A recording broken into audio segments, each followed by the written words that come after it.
Medical admission test তো ভাইয়া অনেক সহজ, খালি এমসিকিউ দাগালেই হয়ে যায়, তাই না? কিন্তু দেখো এই সহজ জিনিসের মধ্যেও কিন্তু অনেক টুইস্ট থাকতে পারে। চলো পিসিআর টপিক থেকে একটা এরকম এমসিকিউ দেখে আসি। বলেছে পিসিআর কৌশল বিষয়ে কোনটি সঠিক নয়। ভাইয়া অ্যাডমিশন টেস্টে এরকম প্রশ্ন কিন্তু দেওয়াটা খুবই স্বাভাবিক। সো এটার কিন্তু প্রিপারেশন থাকতে হবে যে ভাইয়া সঠিকও বলতে পারে, সঠিক নয় এমন প্রশ্নও দিতে পারে।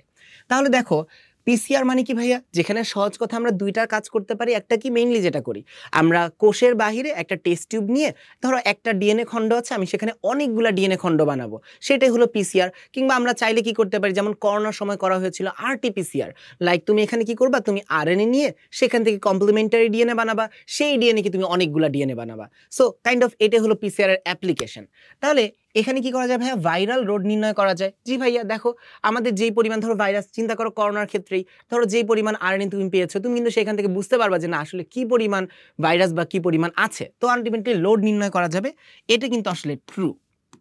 তারপরে দেখো কোষমুক্ত ক্লোনিং, জি ভাইয়া বলেছি কি টেস্ট টিউবে মানে কোষের বাইরে হচ্ছে, তাহলে এটা কোষমুক্ত, এটাও সত্য। ক্যারি বি মলিস 1985-এ আবিষ্কার করেন। ওকে, এইটাতে অনেকে ভাববে ওকে সাল তো ভাইয়া পড়েছি বা সায়েন্টিস্ট তো পড়েছি, সাল না পড়লেও হয়ে যাবে, খুব খুশি আমরা। কিন্তু না, অ্যাডমিশন টেস্টে কিন্তু এগুলাও ক্রুশাল, এবং এইখানের ঝামেলাটা এই এক্স্যাক্ট এই জায়গাটাই। সো অ্যান্সারের সালটা কিন্তু 1985 না, 1984 হলে কারেক্ট হতো। ঠিক আছে, এরপরেরটা দেখি, ডিএনএ থেকে বিপুল সংখ্যক অনুলিপি তৈরি করা যায়। এটা তো শুরুতেই বললাম ভাইয়া, পিসিআর এর কাজই এটা, পলিমারেজ চেইন রিঅ্যাকশন। তাহলে দেখো তো এই তিনটা কিন্তু সত্য। তাহলে অ্যান্সার কোনটা ভাইয়া সত্য না, সঠিক নয় বলেছে, তাহলে এইটা হবে সি। ঠিক আছে, ওকে, তাহলে এইরকম কিন্তু টুইস্ট থাকতেই পারে।